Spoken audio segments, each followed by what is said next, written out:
ہم وہی کہیں گے جو ہمارا دین ہم کو بتاتا ہے. عمل کرو تو تمہارا بھلا ہے.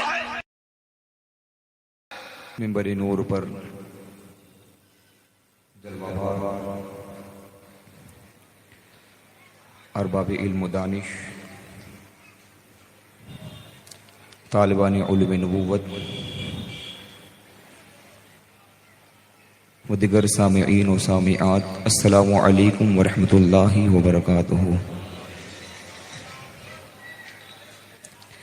الحمد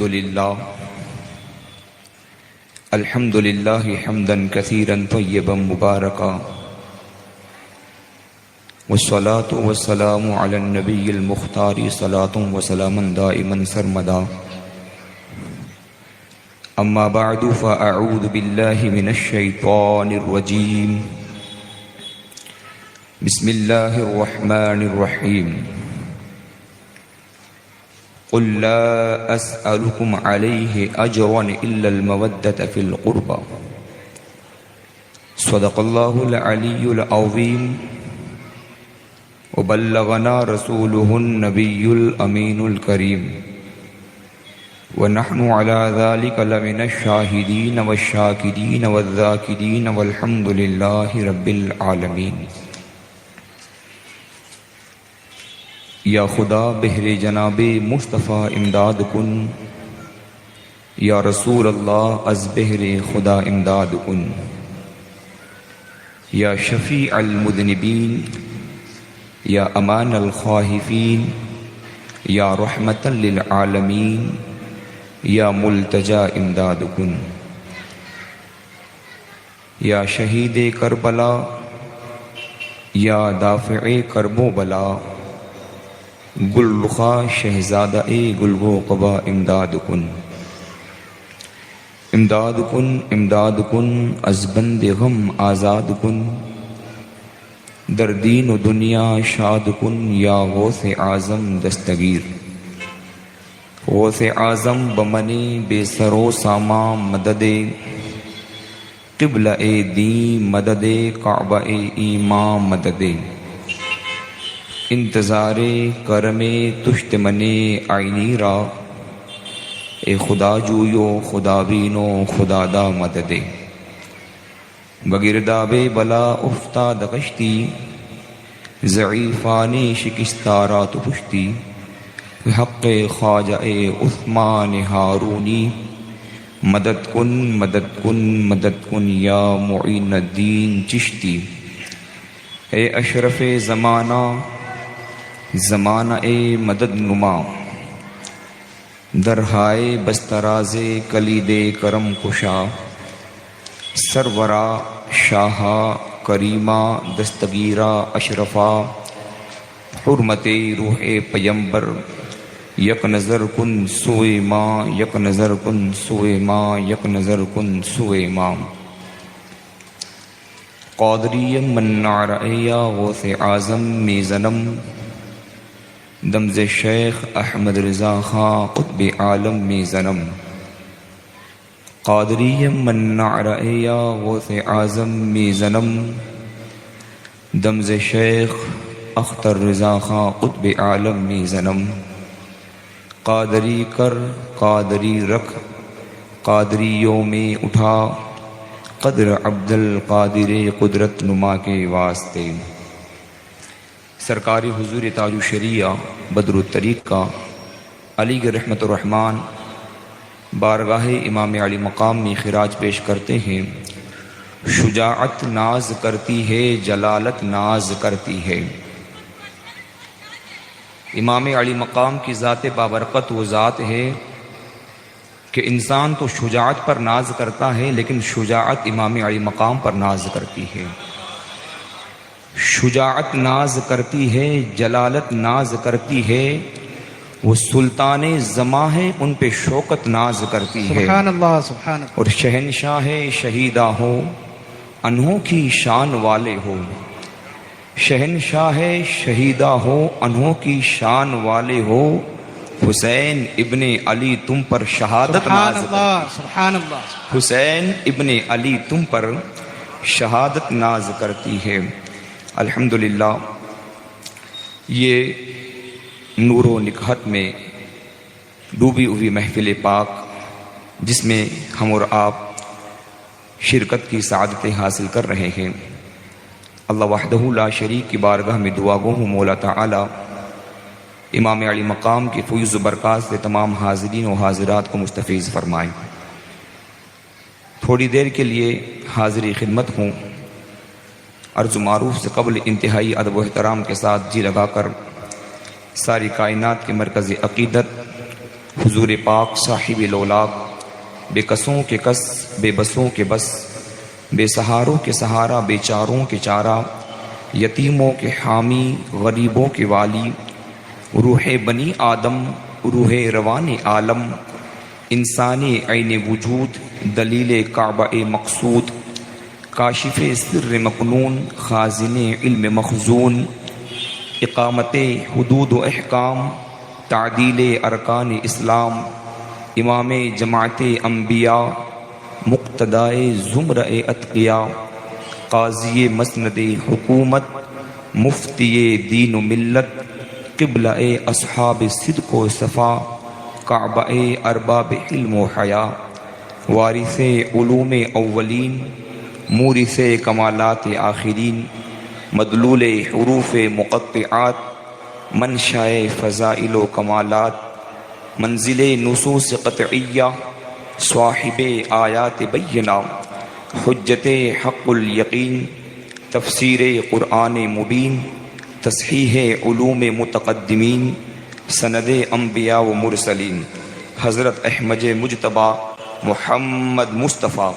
ارواحنا فدا صلی اللہ تعالی علیہ وسلم کی بارگاہ بے کس پناہ میں زندہ دلی کے ساتھ زندہ نبی پر اپنی زندگی کا ثبوت دیتے ہوئے بآواز بلند پڑھے اللہ رب محمد صلی اللہ علیہ وسلم، نحن عباد محمد صلی اللہ علیہ وسلم، صلاۃ و سلام علیک یا سیدی یا رسول اللہ وسلم علیک یا حبیب اللہ صلی اللہ تعالی علیہ وسلم۔ ایک جملہ عرض کیا ہے کہ زندہ نبی پر زندہ دلی کے ساتھ درود پڑھیں، اس لیے کہ لوگوں کا یہ کہنا ہے کہ معاذ اللہ رب العالمین حضور مر کر مٹی میں مل گئے اور وہ خود مٹی میں مل گئے، اور لیکن اپنا یہ بد عقیدگی والا عقیدہ اپنی کتابوں میں چھوڑ کر گئے۔ اب ہمیں یہ دیکھنا ہے کہ نبی پاک صاحب لولاک صلی اللہ تعالی علیہ وسلم ہم غلاموں کا درود پاک سنتے ہیں یا نہیں سنتے ہیں؟ اس لیے کہ لوگ کہنے پر تو اپنی زبانیں ہلا کر رہ جاتے ہیں کہ جودھ پور والوں یہاں بیٹھ کر درود پڑھتے ہو، مدینے میں تمہارا درود کیسے سنتے ہوں گے؟ اس لیے کہ یہ ان کی بد عقیدگی ہے جو ان کے دل سے ظاہر ہوتی ہے، ان کی زبان سے ظاہر ہوتی ہے۔ لیکن الحمدللہ ہم اور آپ جس امام علی مقام کے ماننے والے ہیں، ہمارے نزدیک تو وہ حسین بھی زندہ ہے، ان کے نانا جان بھی زندہ ہے۔ الحمدللہ محمد بن عبد الرحمن جزولی رحمۃ اللہ تعالی علیہ دلائل الخیرات شریف کے خطبے کے اندر ارشاد فرماتے ہیں، قیل لرسول اللہ صلی اللہ تعالی علیہ وسلم ارأیت صلاة المصلین علیک ممن غاب عنک ومن یأتی بعدک ما حالہما فقال اسمع صلاة اہل محبتی واعرفهم۔ میرے آقا علیہ الصلوۃ والسلام کی بارگاہ میں صحابہ کرام نے عرض کیا، یا رسول اللہ علیہ الصلوۃ والسلام، ہم آپ کے غلام آپ کے دربار میں بیٹھ کر آپ پر درود پاک کا خراج پیش کرتے ہیں، آپ سنتے بھی ہیں پہچانتے بھی ہیں، لیکن کچھ لوگ وہ ہیں جو دائرہ اسلام سے وابستہ ہونے کے بعد میں اپنی بستیوں میں چلے جاتے ہیں، کچھ لوگ وہ ہیں جو آپ کی حیات ظاہری کے بعد میں، آپ کی وفات ظاہری کے بعد میں اس دنیا میں آنے والے ہیں۔ میرے آقا علیہ الصلوۃ والسلام کی بارگاہ میں عریضہ پیش کیا، حضور ان لوگوں کا کیا حال ہے جو بعد میں آنے والے ہیں یا جو اس مجلس میں موجود نہیں ہیں؟ اب اگر حضور پاک صاحب لولاک کی سچی محبت ہے تو بلند آواز سے ایک مرتبہ کہے سبحان اللہ۔ اس لیے کہ یہ پیغام محبت کرنے والوں سے ہے۔ جب صحابہ نے عرض کیا تھا ما حالہما عندک تو فقال اسمع صلاة اہل محبتی واعرفهم، میرے آقا فرماتے ہیں جو مجھ سے محبت کرتا ہے اور صبح قیامت تک کرتا رہے گا، چاہے اس مجلس میں موجود ہو یا دنیا کے دوسرے خطے میں موجود ہو یا صبح قیامت تک وہ دنیا میں آئے گا، مگر اس کے دل کے اندر اگر میری محبتوں کا چراغ روشن ہوگا تو میرے آقا فرماتے ہیں کہ میں اس کا درود سنتا بھی ہوں اور اس کو پہچانتا بھی ہوں۔ بریلی کے تاجدار نے حدیث پاک سے نظریہ اخذ کیا، اور پیغام دیا کہ تو زندہ ہے واللہ، تو زندہ ہے واللہ، میری چشم عالم سے چھپ جانے والے۔ لیکن بریلی کے تاجدار کا پیغام ہر کسی کو ہضم نہیں ہوتا، تو آؤ انہی کے امام ابن قیم کی کتاب اٹھائیں۔ ابن قیم غالباً مجھے یاد آتا ہے ابن تیمیہ کا شاگرد ہے۔ ابن قیم نے اپنی کتاب جراء الافہام کے اندر لکھا، لیس من عبد یصلی علی الا بلغنی صوتہ حیث کان قلنا وبعد وفاتک قال وبعد وفاتی ان اللہ حرم علی الارض ان تأکل اجساد الانبیاء فنبی اللہ حی یرزق۔ ابن تیمیہ کا شاگرد ابن قیم یعنی ان کا امام اپنی کتابوں میں لکھتا ہے، رسول پاک کا کوئی بھی غلام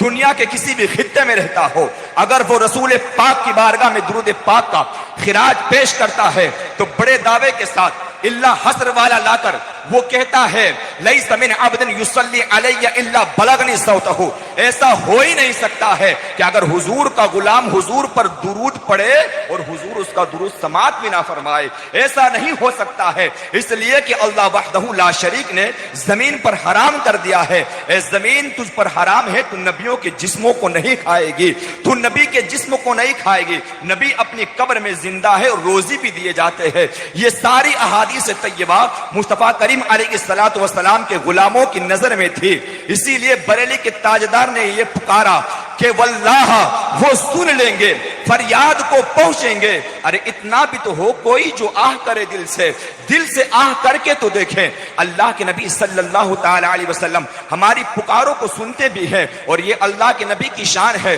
جن کی شان تو وراء الورا ہے۔ اللہ رب العزت نبی کی شان کیسی شان، لہذا نبی کی شان کیسی شان، لہذا یہ ارادہ اور عقیدہ رکھ کے بیٹھے الحمدللہ جس نبی پاک اور جس نبی پاک کے شہزادے کی جانب منسوب محفل پاک میں ہم اور آپ شرکت کرنے کی سعادت حاصل کر رہے ہیں۔ ہماری فریادوں کو وہ سن بھی رہے ہیں، ہمیں دیکھ بھی رہے ہیں، ہمیں ملاحظہ بھی فرما رہے ہیں۔ الغرض میری گفتگو کا عنوان اور میری تقریر کا موضوع جو مجھے دیا گیا ہے وہ ہے کہ کربلا کی سرزمین پر امام علی مقام کے آنے کا مقصد کیا تھا۔ امام علی مقام نے مدینہ المنورہ جیسا مقدس شہر جس میں اللہ کے نبی صلی اللہ تعالی علیہ وسلم خود تشریف فرما ہے، ان کا گھر وہاں تھا، اور پھر اللہ کے نبی صلی اللہ تعالی علیہ وسلم کے مقدس شہزادوں کا بچپنا وہاں گزرا ہے، کہ جہاں پر اللہ کے نبی صلی اللہ تعالی علیہ وسلم کی بارگاہ میں فرشتے آتے تھے اور آ کر ان مقدس شہزادوں کے فضائل اور مناقب بھی بیان کرتے تھے۔ اللہ اکبر کبیرہ۔ لیکن کیا وجہ ہوئی کہ شہزادوں کو مکہ المدینہ المنورہ چھوڑ کر کربلا جیسی سرزمین پر آنا پڑا؟ اس پر تھوڑا سا آپ کو گفتگو کو مزاج بنا کر سننا پڑے گا، تو انشاءاللہ تبارک و تعالی مجھے ذکر کرنے میں بھی اچھا لگے گا اور آپ کو سننے میں بھی اچھا لگے گا۔ اس لیے کہ مدینہ المنورہ کی وادیاں وہ وادیاں ہیں کہ جہاں پر حسنین کریمین کا بچپنا گزرا ہے، فرشتے آیا کرتے تھے، زیارت کیا کرتے تھے، اور اسی مقدس زمین پر میرے آقا علیہ الصلوۃ والسلام نے اپنے شہزادوں کے بارے میں فرمایا تھا، ان الحسن والحسین سیدا شباب اہل الجنہ، کہ حسن و حسین دونوں جنتی نوجوانوں کے سردار ہیں۔ اسی مقدس مقام پر میرے آقا علیہ الصلوۃ والسلام نے فرمایا تھا، ان الحسن والحسین ہما ریحان فی الدنیا، یہ میرے حسن و حسین میرے دنیا کے دو پھول ہیں۔ اسی لیے مصطفیٰ کریم کبھی امام علی مقام کو چوما کرتے تھے، کبھی ان کو سونگا کرتے تھے، کبھی انہیں دیکھا کرتے تھے، اور کبھی پیار بھری نگاہ سے ان کی پیشانی کو چومتے، کبھی لب حسین کو چومتے۔ اللہ اکبر کبیرہ۔ اور ان شہزادوں کے بارے میں میرے آقا علیہ الصلوۃ والسلام نے زمانے کو کیا پیغام دیا ہے۔ میرے آقا منبر پر تشریف فرما ہے، علامہ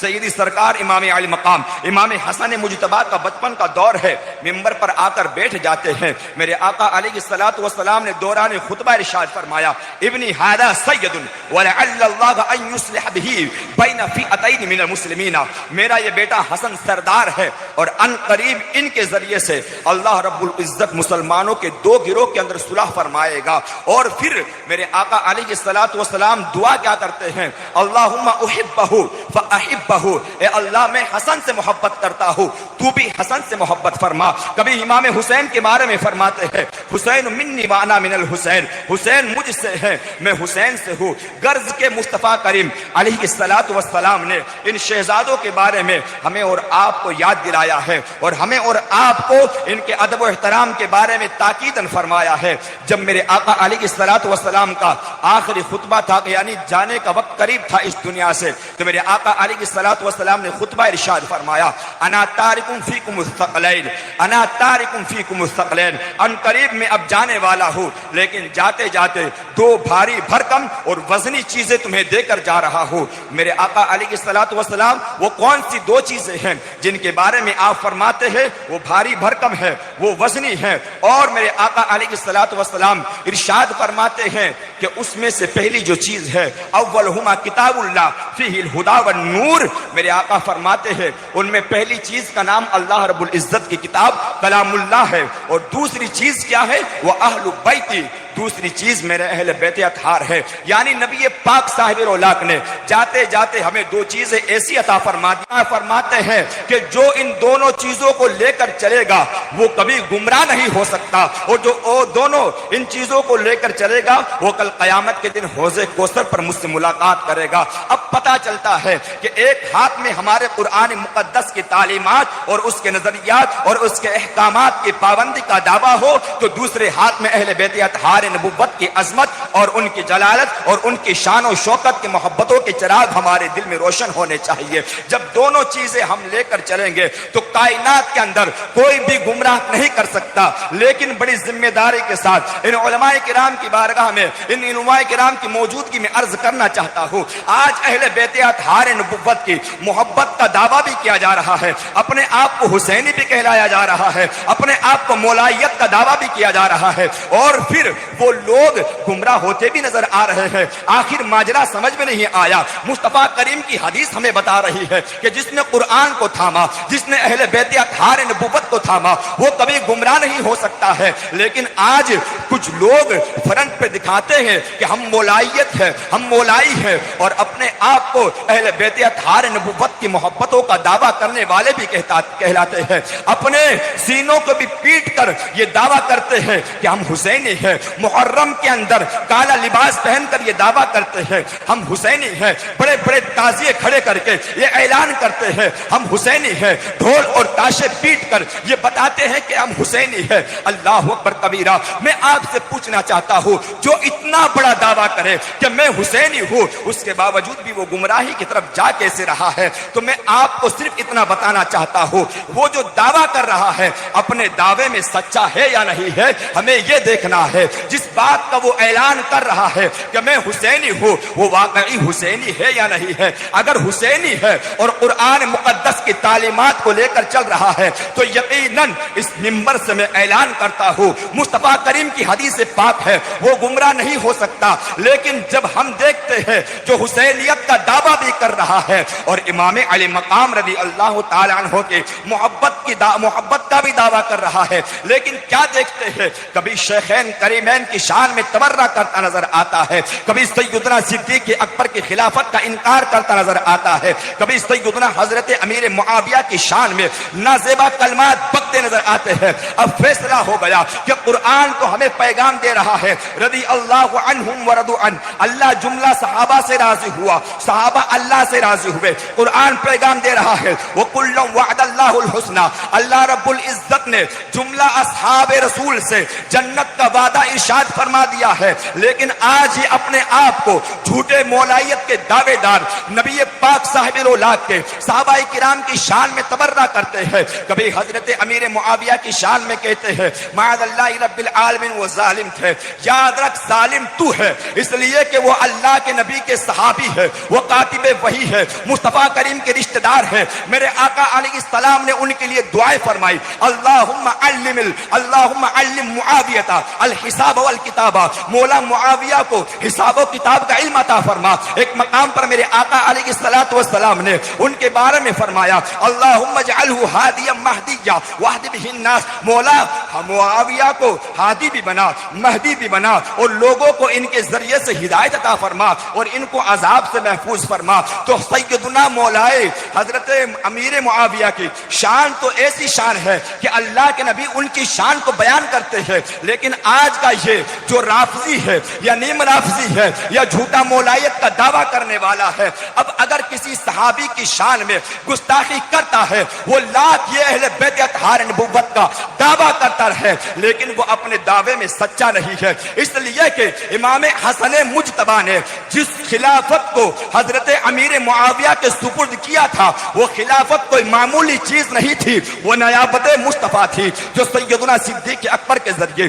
عمر فاروق اعظم کے ذریعے، عثمان غنی کے ذریعے، مولائے کائنات کے ذریعے سے ان تک پہنچی تھی۔ اب ایسی عظیم الشان ذمہ داری کو بڑے ذمہ دار شخص ہی کو دیا جا سکتا ہے۔ اگر آپ کہیں کہ مولائے کائنات کا ہم محبت کا دعویٰ کرتے ہیں، پھر حضرت امیر معاویہ کی شان میں گستاخی کرتے ہیں، تو یاد رکھ تو اعتراض کر رہا ہے امام حسن مجتبی نے، اور تو یہ کہنا چاہتا ہے کہ امام حسن مجتبی نے اپنی خلافت کسی نااہل کو دی ہے معاذ اللہ رب العالمین، جبکہ ہرگز ایسا نہیں ہو سکتا ہے، اس لیے کہ امام علی مقام کا خاندان کوئی معمولی خاندان نہیں ہے۔ اس خاندان نے جب بات آئی ہے حق کی بات کرنے کی تو اپنی جانیں اللہ کی راہ میں قربان کر دی ہے، اپنا کنبہ قربان کر دیا ہے، لیکن نبی پاک صاحب اولاد کے دین کے ساتھ میں ہنسی کھیل ہو، اس کے ساتھ پھٹا بازی ہو، اس کے ساتھ رد و بدل ہو، اس کے اندر تحریف کرنے کی بات آئے تو خاندان مصطفیٰ نے کبھی بھی اس بات کو گوارا نہیں کیا ہے۔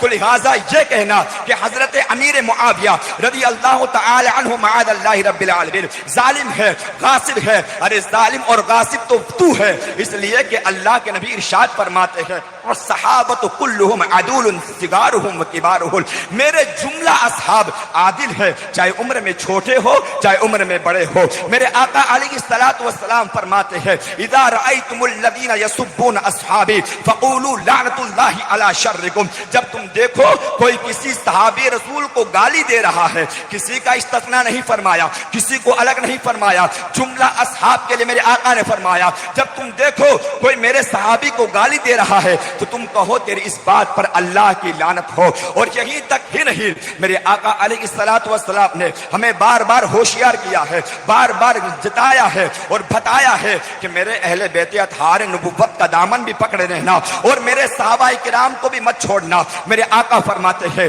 اللہ اللہ فی اصحابی، اللہ اللہ فی اصحابی، اللہ اللہ فی اصحابی، لا تتخذهم غرضا بعدی فمن احبهم فبحب احبهم ومن ابغضهم فببغض ابغضهم ومن آذاهم فقد آذانی ومن آذانی فقد آذى اللہ۔ میرے آقا فرما رہے ہیں کہ میرے جملہ اصحاب کے بارے میں تمہیں ہوشیار کرتا ہوں، تمہیں یاد دلاتا ہوں کہ ان کی شخصیت بڑی ہے، اس لیے کہ اللہ رب العزت نے کائنات بنائی ہے، کائنات بنائی ہے، آمینہ کے لال کی خاطر بنائی ہے، بریلی کے تاجدار نے اسی لیے کہا ہے کہ زمین و زمان تمہارے لیے، مکین و مکا تمہارے لیے، چنین و چنا تمہارے لیے، بنے دو جہاں تمہارے لیے، کائنات کو آمینہ کے لال کی خاطر بنایا ہے۔ لیکن میرے آقا فرماتے ہیں ان اللہ اختار علی واختار علی اصحابا فجعل علی بینہم وزراء وانصارا واصحارا فمن سبهم فعلیہ لعنۃ اللہ والملائکۃ والناس اجمعین لا يقبل منہ یوم القیامۃ صرفا ولا عدلا۔ میرے آقا علیہ الصلوۃ والسلام فرماتے ہیں پوری 18,000 مخلوقات کے اندر اگر اللہ رب العزت نے کسی کو اپنے لیے چنا ہے تو وہ محمد عربی کی ذات بابرکت ہے۔ بلند آواز سے کہے سبحان اللہ، اس لیے کہ الحمدللہ ہمیں جو نبی ملا ہے وہ نبی وہ ہے جو نبیوں کا بھی نبی ہے،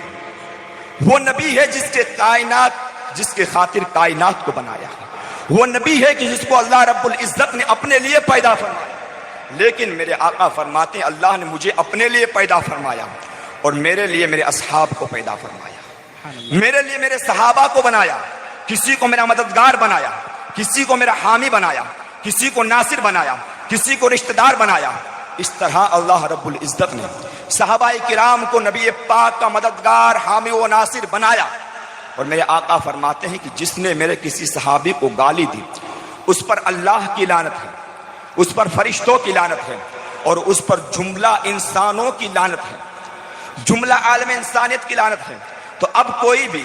امام علی مقام یا اہل بیت اطہار نبوت کی محبت کا دعویٰ کرے اور پھر حضرت سیدنا صدیق اکبر کی خلافت کا انکار کرے یا ان کے ایمان کا انکار کرے تو وہ سچا حسین نہیں ہو سکتا، وہ سچا اہل بیت اطہار کا چاہنے والا نہیں ہو سکتا۔ جب نہیں ہو سکتا اور نہیں ہے تو پھر اس کے گمراہ ہونے میں بھی اب شک اور شبہ نہیں ہے۔ آپ شک اور حضرات شبہ آگے آ نہیں جائیں، تھوڑا سا اور آگے بڑھ جائیں تاکہ پیچھے والوں کے لیے آسانی ہو، تھوڑے سے اور آگے بڑھ جائیں، یہ وائر وغیرہ سے آپ حضرات دور رہیں، باقی آ جائیں۔ پیچھے والے افراد سے بھی گزارش ہے آپ حضرات بھی تھوڑے سے آگے بڑھ جائیں اور قریب آ جائیں اور قریب سے زیارت کریں، اور جو حضرات کھڑے ہیں ان سے میری گزارش ہے آپ حضرات تشریف رکھیں، بیٹھ جائیں، تھوڑے سے اور آگے بڑھ جائیں تاکہ پیچھے والے حضرات کے لیے بھی جگہ ہو جائے۔ ماشاءاللہ سبحان اللہ۔ تو اتنا معلوم ہوا کہ جس کے دل کے اندر صحابہ کرام کی عظمت اور محبت ہے اور پھر وہ اہل بیت اطہار نبوت کی محبت کا دعویٰ کرے تو وہ محبت سچی ہے۔ صحابہ کرام کی تعظیم اور تکریم کریں، پھر اگر وہ اہل بیت اطہار نبوت کی محبت کا دعویٰ کرے تو اپنی بات میں سچا ہے، لیکن دیگر اصحاب کرام کو چھوڑ کر فقط اہل بیت اطہار نبوت کا دعویٰ کرے اور ان کی محبت کا دعویٰ کرے تو وہ اہل بیت اطہار نبوت کی تعلیمات کے خلاف جا رہا ہے۔ اس لیے کہ صحابہ کرام سے محبت اہل بیت اطہار نبوت خود فرمایا کرتے تھے، اور صحابہ کرام خود اہل بیت اطہار نبوت سے محبت کرتے تھے۔ الغرض آئیے مختصر طور پہ عرض کرنا چاہتا ہوں کہ یہ کربلا کی سرزمین پر امام علی مقام آئے تو کس غرض سے آئے؟ صرف اسی غرض سے آئے کہ جب خلافت امام حسن مجتبیٰ نے حضرت امیر معاویہ رضی اللہ تعالیٰ عنہ کو سپرد کی، جو چند شرائط کے ساتھ میں وہ خلافت سپرد کی تھی، ان میں چند شرائط تھے، ان کا آپس میں ایگریمنٹ ہوا تھا۔ ان شرائط کے ساتھ جب خلافت سپرد کی تو یہ کہا تھا کہ اگر آپ حیات رہے جب تک خلافت آپ کے پاس میں ہے، پھر آپ کی وفات کے بعد میں خلافت پھر ہماری طرف پلٹ آئے گی۔ لیکن حضرت امیر معاویہ سے پہلے ہی حضرت امام حسن رضی اللہ تعالیٰ عنہ کو شہید کیا گیا، تو اب وہ خلافت کچھ لوگوں کے کہنے پر حضرت امیر معاویہ نے چند شرائط کے ساتھ اپنے بیٹے یزید کو دی تھی۔ یزید کے معاملات اس وقت فسق و فجور میں ظاہر نہیں تھے، لیکن کچھ لوگوں کے کہنے پر جب خلافت دی تو وہ چند شرائط کے ساتھ دی۔ ان میں بنیادی شرط یہ تھی کہ اہل بیت اطہار نبوت کے بغیر پوچھے کوئی کام نہیں کروں گے، اور خاندان مصطفیٰ کے اندر کوئی بھوکا نہیں رہے گا، اور فسق و فجور اور گناہوں سے تمہیں ہمیشہ دور رہنا ہے۔ اس طرح کے بہت سارے شرائط حضرت امیر معاویہ رضی اللہ تعالیٰ عنہ نے جب ان کو خلافت دی یزید کو تو یہ شرائط رکھے تھے، لیکن یزید جب تخت پر بیٹھا اور خلیفہ ہوا تو پھر اس نے دین کے اندر کھلواڑ شروع کر دیا، نمازوں کے اندر غفلت شروع کر دی، شرابوں کا بازار عام ہونے لگا، برائیوں کا بازار عام ہونے لگا، غرض کہ اس نے اپنی حرکات کی وجہ سے اپنے اندر سے وہ اہلیت کو مٹا دیا۔ اب وہ خلیفہ ہونے کے لائق نہیں رہا۔ جب خلیفہ ہونے کے لائق نہیں رہا تو امام حسین سے جب خلافت کا مطالبہ ہوا تو آپ نے منع فرما دیا کہ میں نااہل کے ہاتھ میں ہاتھ دے کر دین کو نقصان میں نہیں ڈال سکتا۔ جب دیکھا کہ امام علی مقام جو ہے میری بیعت قبول نہیں کر رہے ہیں تو اس نے زور ڈالا، دباؤ ڈالا، اور جس سے آپ کو محسوس ہو گیا کہ اب اگر میں مدینہ المنورہ میں رہوں گا تو یہ ظالم میری جان پر حملہ کرے گا۔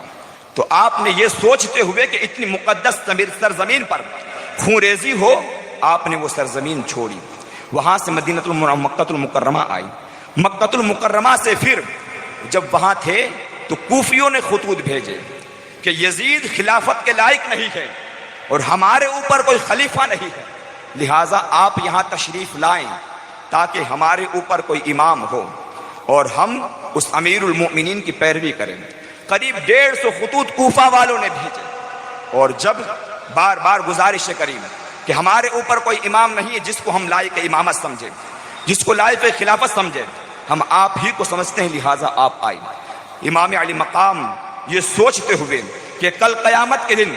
اگر اللہ وحدہ لا شریک نے یہ مجھ سے پوچھ لیا کہ جب تمہیں یہ بلا رہے تھے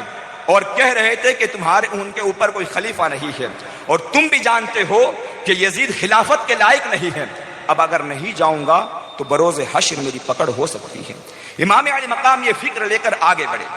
اور آگے بڑھتے چلے گئے۔ پھر آپ کی قسمت آپ کو میدان کربلا لے کر آئی، جس کی بشارت مصطفیٰ کریم علیہ الصلوۃ والسلام نے آپ کے دور حیات کے اندر ارشاد فرمائی تھی کہ میرے بیٹے حسین کو قتل کیا جائے گا، میرے بیٹے کو قتل کیا جائے گا۔ امام علی مقام میدان کربلا میں تشریف فرما ہے، اور دوسری طرف یزیدیوں کا بڑا لشکر بھی ہے جو امام علی مقام کا ہاتھ مانگ رہا ہے، لیکن امام علی مقام رضی اللہ تعالی عنہ ہاتھ دینے سے انکار کرتے ہیں، اس لیے کہ وہ جانتے ہیں کہ یزید ظلم اور جفا کا نام ہے، وہ جانتے ہیں کہ یزید دہشت گردی کا نام ہے، وہ جانتے ہیں کہ یزید بربریت کا نام ہے، اس لیے انہوں نے اس کے ہاتھ میں ہاتھ نہیں دیا۔ لیکن ہاتھ لینے کے لیے اس نے بڑی کوششیں کی، اور امام نے ہاتھ کیوں نہیں دیا، یہی میرے گفتگو کا عنوان ہے۔ امام نے ہاتھ اس لیے نہیں دیا کہ یزید کو اگر میں خلیفہ تسلیم کر لوں گا، جب میں خلیفہ تسلیم کر لوں گا تو پھر وہ جو چاہے گا کرے گا۔ ابھی دین کے اندر اتنی ڈھیل ہے کہ بے نمازیوں کی تعداد بڑھ رہی ہے، شرابیں عام ہو رہی ہیں، لوگ گناہ کی طرف جا رہے ہیں، اور میرے آقا علیہ الصلوۃ والسلام نے پہلے ہی ارشاد فرما دیا تھا، اول ما یبدل سنتی من رجل من بنی امیہ یقال له یزید، کہ جو بنی امیہ کا ایک شخص ہوگا جو سب سے پہلے میری سنت کو مٹانے کی تبدیل کرنے کی کوشش کرے گا، اس کا نام یزید ہے۔ یہ حدیث سے امام علی مقام کی نظر میں تھی کہ دین مصطفیٰ کے ساتھ یہ کھلواڑ کرنے والا ہے، دین مصطفیٰ کے ساتھ یہ نرمی کرنے والا ہے۔ اب اسی لیے امام نے اس کے ہاتھ پر ہاتھ نہیں دیا، اس کے ہاتھ پر ہاتھ نہیں دیا، اس لیے کہ اگر میں ہاتھ دوں گا تو اس کا ظلم اور بڑھے گا، اس کا ظلم اور بڑھے گا۔ اس لیے امام علی مقام رضی اللہ تعالی عنہ نے اس کے ہاتھ پر ہاتھ نہیں دیا، لیکن یزید کی فکر تھی بے نمازیوں کی تعداد بڑھانا، یزیدیوں کی فکر تھی ظلم کی زیادتی کرنا، یزیدیوں کی فکر تھی کہ کائنات کے اندر دین مصطفیٰ کے ساتھ کھلواڑ کرنا۔ امام علی مقام رضی اللہ تعالی عنہ نے سب کچھ تو برداشت کیا، صبر و تحمل کا دامن بھی نہیں چھوڑا۔ نعرہ تکبیر، نعرہ رسالت، ذکر شہدائے کربلا کانفرنس، مسلک اعلی حضرت علماء کرام مداح خیر الانام صابر رضا صاحب قبلہ ازہری، نعرہ تکبیر۔ ماشاءاللہ، جلدی سے بیٹھ جائیں، درود پاک پڑھ لیں۔ اللہ رب محمد صلی اللہ علیہ وسلم، نحن عباد محمد صلی اللہ علیہ وسلم، صلاۃ و سلام علیک یا سیدی یا رسول اللہ وسلم علیک یا حبیب اللہ صلی اللہ تعالی علیہ وسلم۔ یزید کی سوچ کیا تھی وہ آپ نے سنی، لیکن امام کی سوچ یہ تھی کہ چاہے کچھ بھی ہو جائے دین مصطفیٰ کے ساتھ کھلواڑ نہیں ہونا چاہیے۔ اب بڑی توجہ کے ساتھ آخری گفتگو ہے بس۔ امام علی مقام رضی اللہ تعالی عنہ نے دین کو بچانے کے لیے، دین کو باقی رکھنے کے لیے یزید کی اس بات کو تسلیم نہیں کیا، اور اس کے بدلے میں آپ کو شہزادوں کی قربانی بھی پیش کرنی پڑی، بھائیوں کی قربانی بھی پیش کرنی پڑی، بھتیجوں کی قربانی بھی پیش کرنی پڑی۔ تو پتہ چلا امام علی مقام رضی اللہ تعالی عنہ نے ہمیں اور آپ کو یہ پیغام دیا ہے کہ یاد رکھو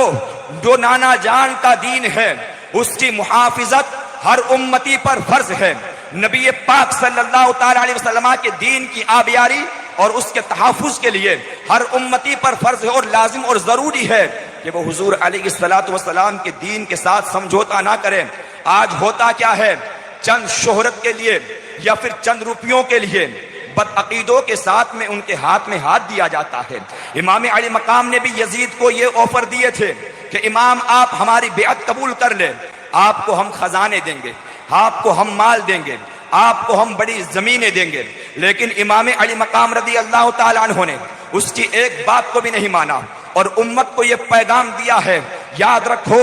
گستاخوں کے ساتھ اور نبی پاک کی سنتوں کی کھلواڑ کرنے والے کے ساتھ میں نہ کبھی ہاتھ ملانا ہے، نہ ان سے دوستیاں لڑانا ہے، اب چاہے وہ اذانیں بھی دیتے ہو، چاہے وہ نمازیں بھی پڑھتے ہو، اس لیے کہ یزید کے خیمے کے اندر بھی نمازیں پڑھی جا رہی تھی، اذانیں دی جا رہی تھی، لیکن امام علی مقام نے ان کی پرواہ نہیں کی، اس لیے کہ امام جانتے تھے کہ میں اپنے نانا جان کی شریعت کو بچانے کے لیے یہاں آیا ہوں، اور وہ شریعت کو بدلنے کے لیے، اس کے ساتھ کھلواڑ کرنے کے لیے میری بیعت لے رہا ہے۔ تو امام نے ہمیں پیغام دیا ہے، بادشاہ بڑا کتنا بھی ظالم کیوں نہ ہو، اور یزید فکر بھی یہی لے کر آیا تھا، 22,000 کا لشکر بھی لے کر یہی آیا تھا، وہ اس نے 22,000 کا لشکر اسی لیے بھیجا تھا کہ وہ سوچ رہا تھا کہ طاقت ہی حق ہے، لیکن امام نے بتایا کہ طاقت حق نہیں ہے، بلکہ جو حق پر قائم رہتا ہے وہی اس کی طاقت ہوا کرتی ہے،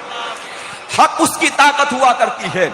یہ بڑا قافلہ دیکھ کر امام گھبرائے نہیں، اور امام نے اپنا سب کچھ تو قربان کر دیا، مگر یزید کے ہاتھ میں ہاتھ نہیں دیا۔ آج میں آپ سے بھی یہی کہنا چاہتا ہوں اس ذمہ دار اسٹیج کے اوپر کہ جو شخص اللہ اور اس کے رسول کا گستاخ ہے، نبی پاک صاحب رولاک صلی اللہ تعالی علیہ وسلم کا علم غیب کا انکار کرتا ہے، آپ کے مالک و مختار ہونے کا انکار کرتا ہے، آپ کے تصرفات کا انکار کرتا ہے، آپ کے شافع یوم نشور ہونے کا انکار کرتا ہے، آپ کے زندہ ہونے کا انکار کرتا ہے، تو یاد رکھے وہ اپنے عقائد باطلہ اور نظریات فاسدہ کی بنیاد پر کافر ہو چکا ہے۔ اور جب بد عقیدوں کے بارے میں میرے آقا علیہ السلام نے فرما دیا ہے لا تجالسہم ولا تواکلہم ولا تشاربہم ولا تناکحہم، میرے آقا فرماتے ہیں جب انسان بد عقیدہ ہو جائے اور اس کا عقیدہ دین سے ہٹ جائے تو اب تمہاری ذمہ داری ہے، تمہیں بد عقیدوں کے ساتھ ہاتھ نہیں ملانا ہے، تمہیں بد عقیدوں کے ساتھ میں اٹھنا بیٹھنا نہیں ہے، ان کے ساتھ میں کھانا پینا نہیں ہے، ان کی نماز جنازہ میں شرکت نہیں کرنی ہے،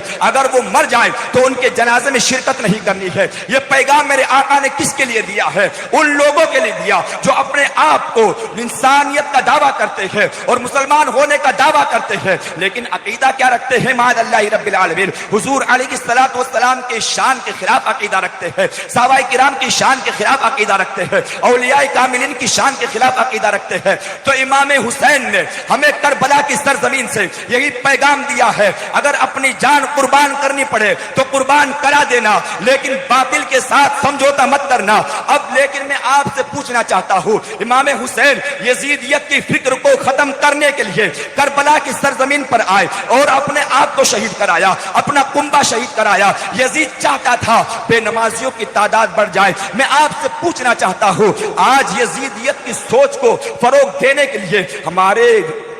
محلے اور ہماری بستیوں کے اکثر نوجوان نمازوں سے غافل ہیں۔ ہمارے معاشرے کے اندر شراب عام ہو رہی ہے، ہمارے معاشرے کے اندر برائیاں عام ہو رہی ہیں، ہمارے معاشرے کے اندر جوا عام ہو رہی ہے۔ اس چیز کو یزید عام کرنا چاہتا تھا، حسین مٹانا چاہتے تھے، حسین نے مٹانے کے لیے اپنی جان قربان کر دی، لیکن آج ہم امام حسین کی محبت کا دعویٰ کرتے ہیں اور دعویٰ کرنے کے بعد یزید کی فکر کو فروغ دیتے ہیں۔